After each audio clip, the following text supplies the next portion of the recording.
In comments shared with Fox News Digital, she explained that both people in a relationship must genuinely want to remain present through difficult periods as well as joyful ones.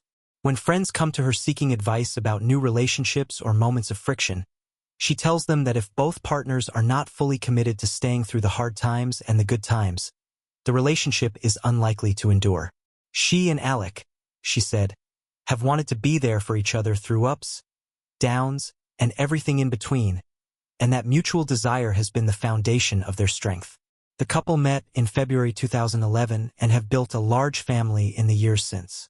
They share 7 children, daughters Carmen, Maria, and Ilaria, and sons Rafael, Leonardo, Romeo, and Eduardo.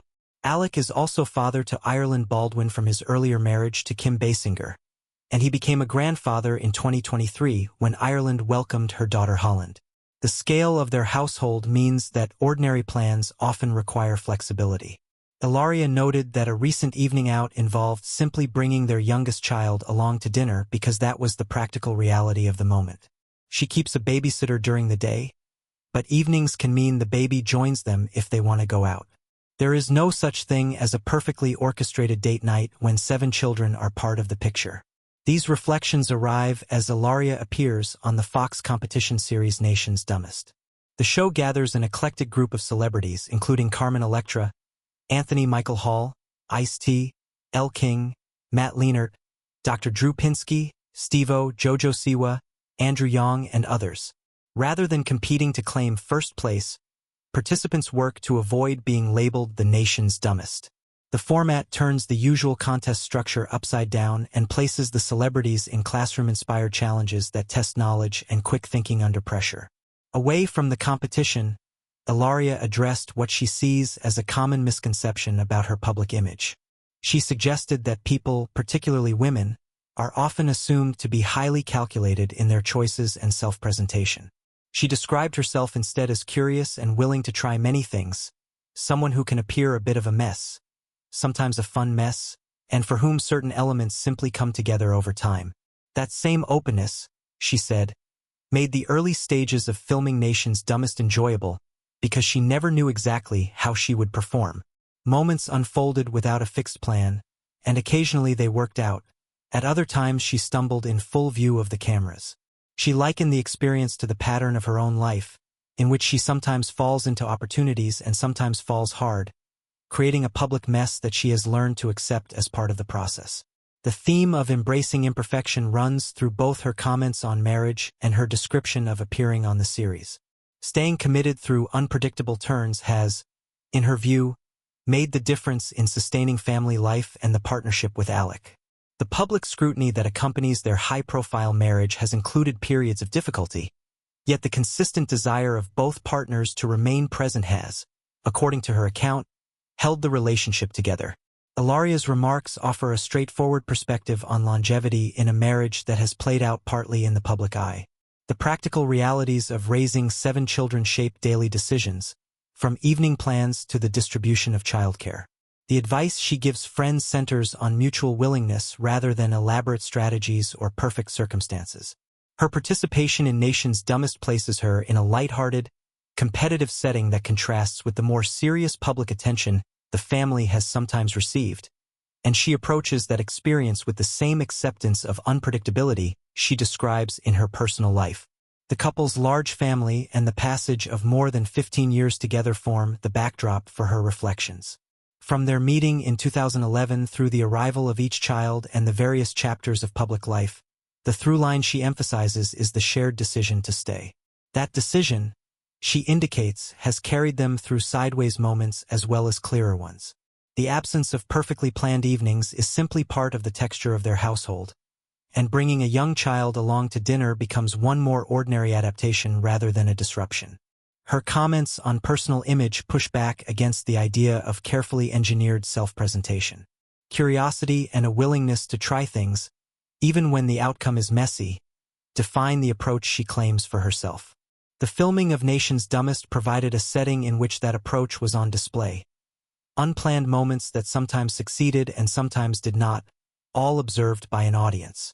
She finds a parallel between those on-camera experiences and the broader pattern of her life, where falling into situations and occasionally falling over publicly is met with acceptance rather than resistance.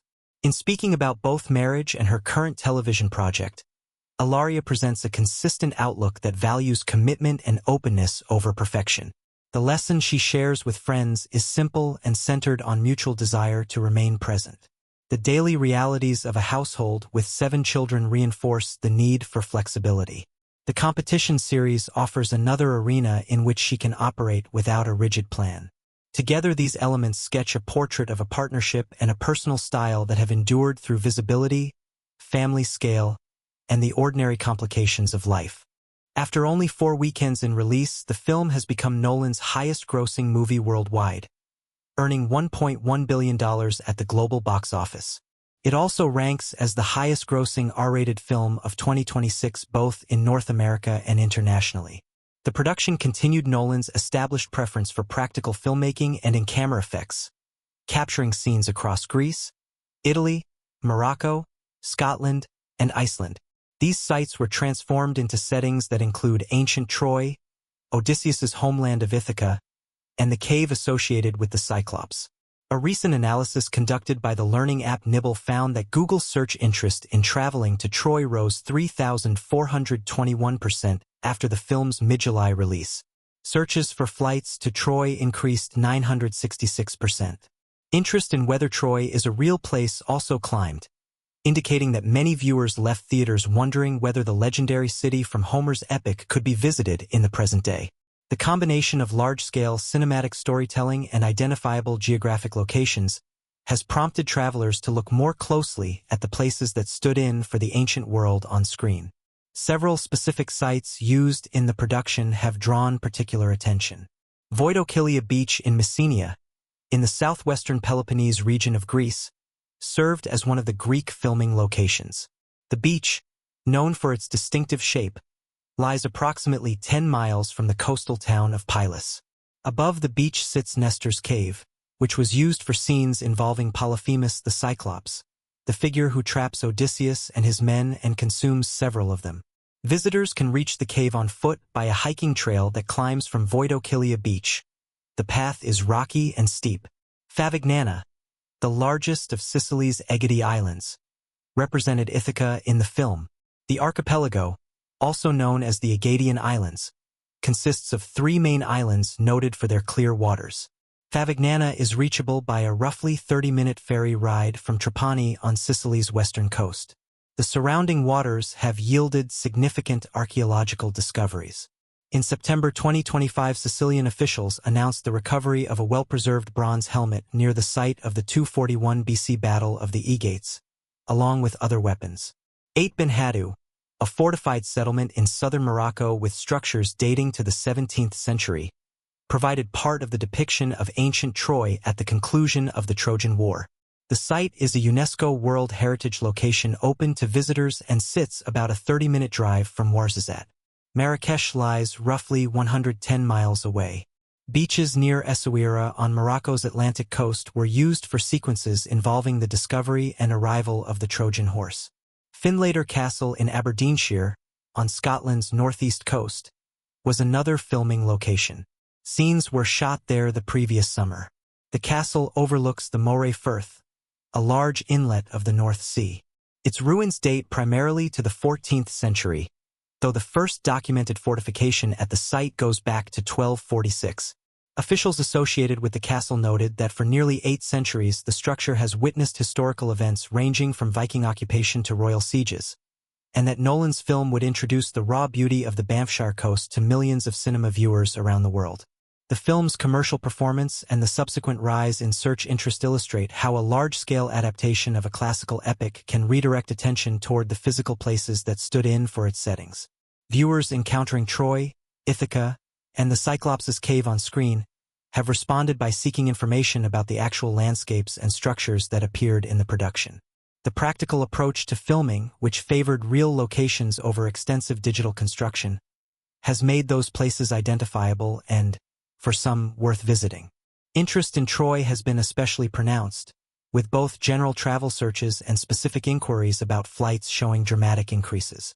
Questions about the historical reality of the city suggest that the film has prompted audiences to connect the legendary narrative with tangible geography. The Greek sites of Voidokilia Beach and Nestor's Cave offer direct links to sequences involving the Cyclops and coastal landscapes. Favignana's role as Ithaca places the hero's homeland on a Mediterranean island accessible by ferry. Aït Benhaddou and the beaches near Essaouira anchor the Trojan sequences in Moroccan terrain that already draws visitors for its historic architecture and coastal scenery. Findlater Castle adds a northern European element, situating part of the story against the backdrop of Scottish coastal ruins with a long documented history. The combination of box office numbers and measurable search activity points to a film that has not only reached a wide audience, but has also stimulated curiosity about the environments in which it was made. Nolan's continued reliance on practical locations has once again produced images that audiences can associate with real places, and those associations have translated into heightened interest in travel to the relevant regions. From the beaches and caves of Greece to the islands of Sicily, the fortified village in Morocco, and the castle ruins in Scotland, the production has mapped elements of Homer's epic onto contemporary landscapes that remain open to visitors. The surge in online searches indicates that a portion of the audience is already exploring the possibility of seeing those landscapes in person.